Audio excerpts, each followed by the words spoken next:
Boa noite. A chuva, mais uma vez, provocou estragos em vários pontos da Grande BH.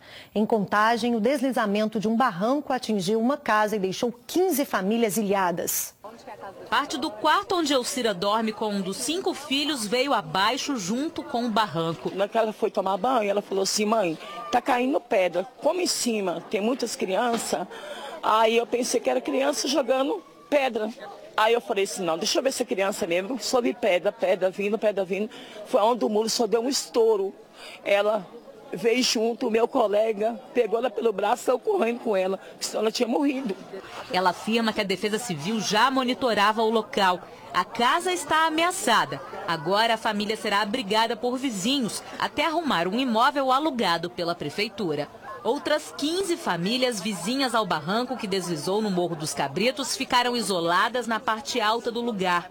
O local por onde elas passavam ficava exatamente onde a terra deslizou. Não houve vítimas. Nós estamos agora limpando a área para a gente sentir mais como que está a situação embaixo dos escombros. Posteriormente nós vamos fazer alguma melhoria para estabilizar isso aí. Agora tem alguma previsão de quanto tempo vai demorar essa obra? Porque tem famílias que estão lá em cima que não conseguem sair, né? Exatamente, pois é, mas nós viemos aqui exatamente para isso, para nós agilizarmos essa limpeza e voltarmos o acesso para eles. E posteriormente nós vamos estudar uma nova modalidade de acesso para eles. Na capital, um dos problemas causados pela chuva foi no endereço Nobre. Parte do muro de arrimo de 10 metros de altura dessa casa no bairro São Bento, Zona Sul, desabou, trazendo parte da quadra de esportes, plantas e muita terra. O local foi isolado e o trânsito desviado para quem desce da Avenida Raja Gabalha. Esta foi uma das cerca de 110 ocorrências registradas pela Defesa Civil de Belo Horizonte só nesta sexta-feira e só até o meio da tarde. Entre os casos estão dezenas de quedas de muro, como este daqui, e deslizamentos de terra. Outra ocorrência foi no bairro Novo Tupi, região Nordeste. Parte de uma casa desabou pelo excesso de chuva. Houve comprometimento da estrutura e o imóvel foi interditado. E foi a queda de um barranco que atingiu os fundos de uma casa em Sabará, também na região metropolitana. 6 pessoas estavam no imóvel no momento do deslizamento e ninguém se feriu. Os bombeiros foram acionados e ajudaram na retirada dos móveis.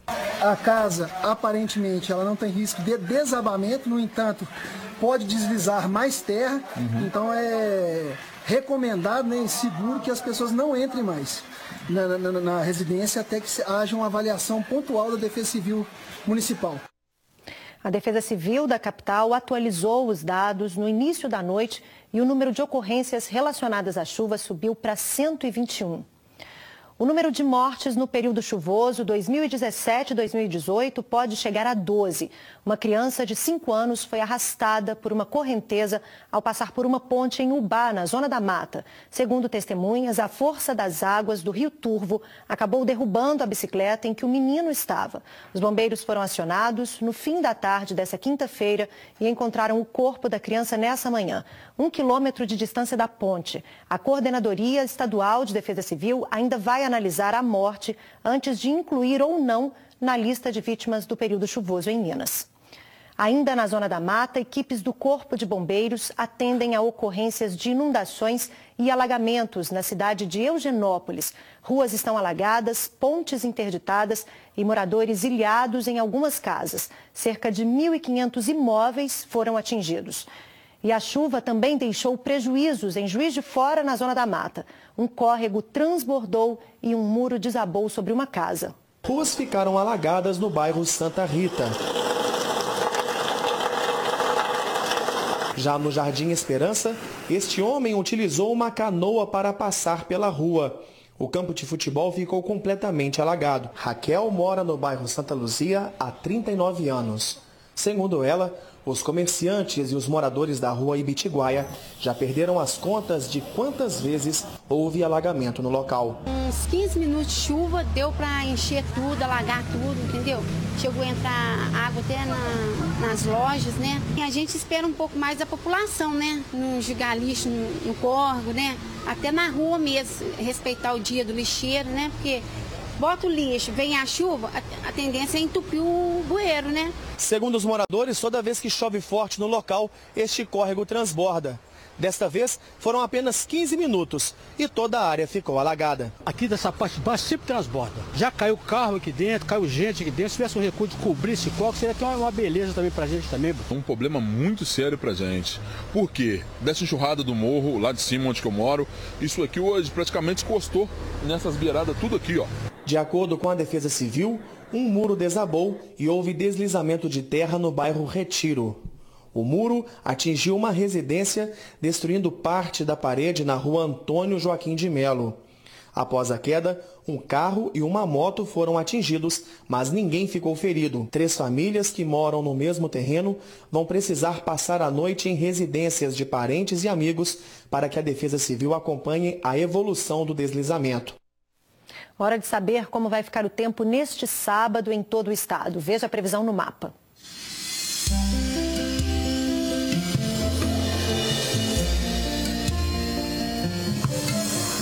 O tempo segue instável, com previsão de tempestades acompanhadas de raios e rajadas de vento em todas as regiões do estado. Como o céu fica encoberto, o calorão dá uma trégua em algumas áreas. Na capital, mínima de 19 e máxima de 27 graus. Em Januária, a temperatura vai de 22 a 32.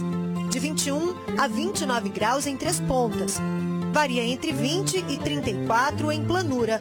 E em Teófilo Otoni, mínima de 21 e máxima de 28 graus. Agora uma boa notícia para os moradores do bairro Sagrada Família, região leste de Belo Horizonte. Depois de 2 anos de muito transtorno, a situação da rua Genoveva de Souza finalmente vai ser resolvida. A Secretaria Municipal de Obras e Infraestrutura abriu licitação para obras na via interditada por causa de um grande buraco. A rua é uma das mais importantes do bairro e durante todo o fechamento vem causando vários problemas aos motoristas e moradores da região. Segundo a Prefeitura, serão executados os serviços e obras de muro de contenção em estrutura de concreto e implantação de rede de drenagem. A obra está orçada em R$ 1.100.000 e o prazo para execução é de 240 dias após a assinatura da primeira ordem de serviço. Está preso aqui na Grande BH o suspeito de abusar sexualmente de 3 sobrinhas e do sogro, de 75 anos. O homem negou os crimes que não chocaram só os parentes, mas também a polícia. Diocleciano Vieira Câmara, de 58 anos, é suspeito de manter relações sexuais com 3 sobrinhas. Na época do crime, as menores tinham 8 e 14 anos. Já outra vítima com deficiência mental era adolescente. O homem também é suspeito de abusar sexualmente o sogro de 75 anos, que estava acamado depois de sofrer uma AVC. A primeira investigação teve início no ano de 2010, quando a tia de uma das vítimas, que tem deficiência mental leve, ficou sabendo por ela que ela era atraída até o sítio do autor, sob o pretexto de ajudá-lo a tratar dos animais, quando na verdade lá sofria diversos tipos de abusos sexuais dele. Todos os abusos sexuais foram presenciados pelo irmão menor da vítima, à época com 10 anos de idade, que era obrigado a assistir e ainda vigiar caso alguém chegasse no local. Tudo isso sob ameaças do autor. Após descobrirem sobre essa crueldade contra o avô delas, as outras 2 sobrinhas do autor resolveram procurar a mãe e falar que também foram abusadas sexualmente pelo tio, tanto na infância quanto na adolescência. Atos sexuais diversos, como toque nas partes íntimas, sexo oral. O suspeito foi preso em Contagem, mas segundo a polícia, os crimes teriam sido cometidos em Betim e também em um sítio na zona rural da cidade. A esposa de Diocleciano não acredita nas denúncias. O suspeito nega os crimes. Na nossa relação de família, nunca aconteceu isso aí, não. Se for condenado, ele pode pegar até 30 anos de cadeia. Pais ou os responsáveis legais por esse tipo de gente, de pessoa em situação vulnerável, devem sempre estar atento aos mínimos indícios, mudança de comportamento, porque o perigo pode estar ao lado ou mesmo dentro de casa. Um preso foi morto por colegas de cela na penitenciária Nelson Hungria, em Contagem, região metropolitana de BH. Diego Bruno do Espírito Santo, que tinha 33 anos, teria sido estrangulado. O motivo do crime seria um roubo praticado pela vítima e ainda a ameaça de morte a outro presidiário. Ele foi encontrado sem vida por agentes penitenciários nessa manhã. A PM foi acionada e também a perícia da Polícia Civil. A Secretaria de Administração Prisional informou que todos os presos serão submetidos à comissão disciplinar e poderão responder criminalmente por homicídio. A direção da unidade abriu uma investigação para apurar o fato no âmbito administrativo. Um menor foi apreendido e um homem está sendo procurado, suspeitos de participarem de um assalto a uma joalheria em Lavras, no sul do estado. A dupla foi agressiva e chegou a ferir uma das vítimas. Agora, o que os criminosos não sabiam é que, cansados de assaltos, os donos da loja trocaram as peças expostas por bijuterias, réplicas de joias. Os criminosos entram na joalheria e já vão empurrando as vítimas para os fundos. Um deles está armado com uma faca e ameaça os dois. A mulher, que tem 63 anos, tentou fugir e foi esfaqueada no braço. Enquanto um dos assaltantes fica com as vítimas, o outro vai mexendo nas gavetas. Ele recolhe as joias e vai colocando elas dentro de uma bolsa. Não satisfeito, o bandido vai até a vitrine e pega os anéis que estavam expostos.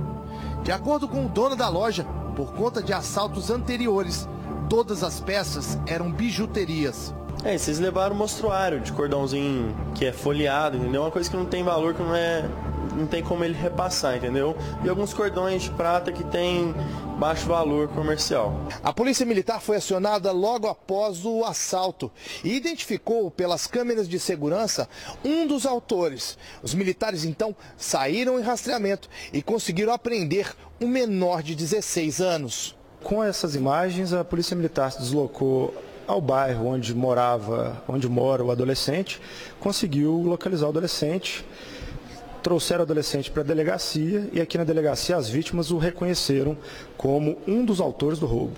Ainda de acordo com a polícia, o menor já tem várias passagens por furto e roubo. O outro bandido ainda não foi localizado. Então, tão logo seja identificado o autor, nós vamos representar pela prisão preventiva dele. Também no sul do estado, em Ilicínia, 5 bandidos explodiram um caixa eletrônico.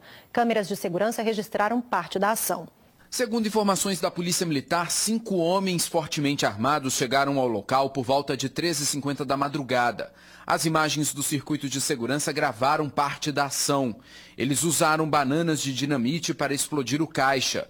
Os criminosos ainda fizeram vários disparos para o alto. Rio de Janeiro. A Polícia Militar não informou se os criminosos conseguiram levar dinheiro. Uma quadrilha especializada em roubos de cargas de caminhões acidentados foi desarticulada pela Polícia Civil no sul do estado. O bando teria roubado só nos últimos 2 anos 10 milhões de reais em mercadorias.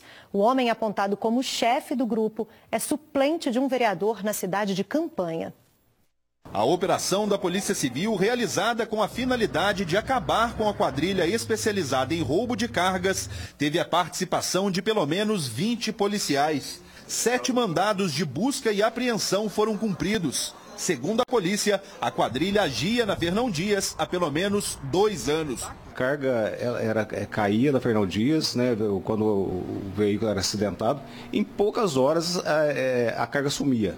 Segundo a polícia, o líder da quadrilha é Luciano Aparecido Severino. Pussa, como é conhecido, foi preso em flagrante. O suspeito é suplente de vereador em Campanha. Nas últimas eleições, ele teve mais de 250 votos. Nós vamos investigar se existem outras pessoas, mas o grosso da carga, a maioria do material estava na residência dele, nas dependências, não só da casa dele, mas do comércio dele também. De acordo com as investigações, pelo menos 15 pessoas trabalhavam diretamente com Luciano. Esses suspeitos chegavam aos locais dos acidentes e se ofereciam para vigiar os veículos. Mas quando os motoristas saíam, eles aproveitavam para saquear as cargas. Durante a operação, a polícia apreendeu vários tipos de mercadorias, alimentos, ferramentas, peças de carros, produtos de perfumaria e limpeza, além de eletrônicos e até geradores de energia. A polícia acredita que a quadrilha roubou nos últimos 2 anos mais de 10 milhões de reais em mercadorias. Agora a polícia vai investigar quem são os receptadores desses produtos. Ele fez dinheiro e a gente acredita que ele é uma investigação a ser feita. A gente acredita que ele, inclusive, possa estar oferecendo até para o comércio, né? Porque seria uma carga valiosa e o comércio poderia receber isso. A Polícia Civil prendeu um homem suspeito de aplicar golpes, se passando por juiz, promotor e advogado em Juiz de Fora. A jovem de 26 anos trabalha em uma loja de telefonia no centro da cidade. Ela conta que recebeu uma proposta para trabalhar no fórum de um homem que se apresentou como promotor de justiça. Nessa vaga de emprego, eu teria que fazer um requisito de algumas folhas, assinar algum valor para ir até Belo Horizonte, para me poder entrar no fórum. Esse valor seria mais ou menos de uns R$380. E aí foi pago, ele me pediu todos os meus documentos para dar entrada no novo trabalho como secretária dele. A jovem estava prestes a sair do emprego quando foi alertada por um ex-funcionário do suspeito que estava caindo em um golpe. Assim que ele mandou, supostamente, para Belo Horizonte, aí foi visto um alerta criminal contra mim. Aí ele chegou com as declarações que, no caso, meu nome tinha sido clonado, meus documentos também. Segunda vítima, que também supostamente trabalhava com ele no RH, chegou até meu local de trabalho e falou: olha, essa pessoa, ele é o estelionatário, é ele que está fazendo os seus documentos ficarem falsos e você é mais uma vítima dele. Segundo a Polícia Civil, o homem que se passava por promotor é Alexander Batista dos Santos, de 48 anos. Ele foi preso na tarde de quinta-feira em frente ao Fórum de Justiça e levado para a delegacia. Tem que mostrar o rosto, Antony. Você não é bom? Você não é? Você não é um juiz? Você não é promotor de justiça? A prisão foi em cumprimento a um mandado de pena emitido no dia 2 de março. Segundo o delegado de polícia, Alexander usava o nome de Antony Sebastian e se apresentava como juiz ou promotor de justiça. Segundo o delegado, Alexander tem 14 procedimentos instaurados desde 2012, a maioria por estelionato, aplicado em diferentes regiões de Juiz de Fora. Nós temos já um caso concluído no ano passado, estelionato, em que ele ofertou facilidades para a obtenção de vantagens através da lei federal, a gente chama Lei Rouanet. E temos 2 em andamento em que ele se passou, num por promotor de justiça, no outro por assessor de promotor de justiça, ofertando também facilidades na obtenção de empregos. E tem uma vasta folha de antecedentes criminais e acreditamos que existem ainda subnotificações de pessoas que não sabem que a pessoa que aplicou o golpe se trata do Alexander. Um ônibus invadiu uma casa no bairro Camargos, região noroeste de Belo Horizonte. Parte do imóvel ficou destruída. O veículo teria sido atingido por um carro de passeio que avançou uma parada obrigatória. Após a batida, o coletivo da linha 4033 perdeu o controle e invadiu a casa, deixando a cozinha totalmente destruída. Ninguém ficou ferido. Belo Horizonte tem mais de 400 academias da cidade, em praças, a céu aberto. Mas, de acordo com a Prefeitura, quase 80% dos equipamentos de ginástica estão danificados ou precisando de manutenção. O principal motivo é o vandalismo. São 407 academias a céu aberto espalhadas pela capital. Cerca de 6.500 pessoas usam os equipamentos diariamente. Eu tô amando, eu tava sentindo falta disso aqui, 1 ano que eu fiquei fora. Aí essa semana eu comecei com fé em Deus de novo, mas é muito bom. É ótimo, né, porque a gente necessita de fazer um exercício, né? Não tem condição de pagar uma academia, né? Então é uma boa opção, né? Que é bom para cuidar da saúde, todo mundo já sabe. O problema é que tem vândalos destruindo esse patrimônio público. Segundo a Prefeitura de BH, mais de 78% delas possuem aparelhos danificados ou precisam de manutenção. 70 desses casos são provocados por vandalismos e outros 30 por desgastes naturais. Não é difícil encontrar problemas nas academias ao ar livre aqui em Belo Horizonte. No São João Batista, por exemplo, olha só, esse equipamento está praticamente destruído. As pessoas não poderiam fazer isso para tratar, né? As pessoas estão vindo para fazer exercício, praticar esportes, tem que cuidar. Né? Eu já frequentei, agora eu parei de frequentar pelo mato, quantidade de mato grande e os equipamentos todos quebrados, sem manutenção. Eu venho muito com meu cachorro, mas agora eu só dou a volta na praça, não entro por causa do mato. Falta de respeito mesmo, porque isso aí serve para todo mundo. O pessoal cuida, a gente sempre vai fazer manutenção, vê que o pessoal que vem cá fazer manutenção, mas tem pessoas que não tem tem senso mesmo, veio para sacanear mesmo. Segundo o secretário municipal de Esporte e Lazer, em 2018 serão investidos R$300 mil para a aquisição de 1.662 novas peças para reposição de equipamentos. 23 novas academias serão implantadas esse ano. Essas academias são decorrentes de emendas parlamentares que chegam à prefeitura somente com o equipamento. A instalação é por conta da prefeitura e depois a manutenção, que é o grande problema, né? Também recai sobre a prefeitura. A grande questão é a conscientização da população para que essas academias sejam mantidas, porque a prefeitura não tem condição de fazer essa recuperação constante, nem de colocar uma vigilância constante, que esse não é o objetivo. Daqui a pouco você vai saber como montar looks incríveis inspirados nas estampas. É depois do intervalo, fique com a gente.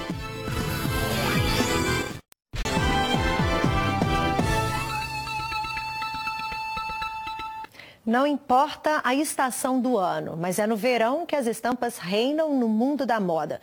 E para você aprender a combinar e saber quais delas são a aposta do momento, a Érica Araújo preparou algumas dicas bem bacanas. Olha só.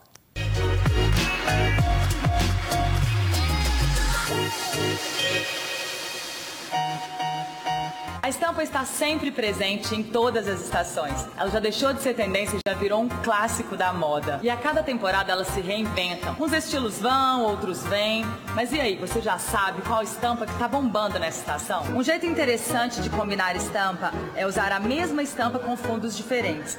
Eu usei aqui cores claras, com uma estampa floral, mas pode ser a estampa da sua escolha e as cores que você preferir. Um outro jeito de combinar que não tem erro é usar a mesma estampa em tamanhos diferentes. Eu usei listras finas combinadas à calça com listras bem largas. Um jeito de combinar também que super funciona é você sempre pensar em uma cor padrão usado nas duas estampas. Podem ser estampas completamente diferentes, desde que tenha uma cor de ligação. As listras são clássicas e combinam com tudo. Você pode usar essa estampa combinada a outra peça da mesma estampa, ou seja, uma peça listrada com outra peça listrada, ou usar a listra com estampa completamente diferente. E aí não tem regra, porque listra combina com tudo. Então é isso, meninas. Espero que tenham gostado e agora é com vocês. Escolham um mix de estampa que mais tem a ver com o seu estilo e passem o verão toda trabalhadas na estampa. Outras dicas de moda você acompanha na próxima sexta-feira aqui no JA e no programa IT, que vai ao ar aos sábados às 7h30 da noite. E uma última informação, o Corpo de Bombeiros está agora na Avenida Carlos Luz, no bairro Caiçara, região noroeste de Belo Horizonte, onde pelo menos um ônibus foi incendiado.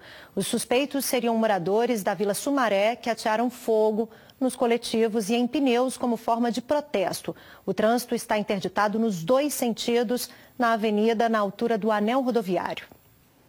O Jornal da Alterosa fica por aqui. Obrigada pela companhia durante toda a semana. Voltaremos na segunda-feira a partir das 7h15. Boa noite para você e até lá.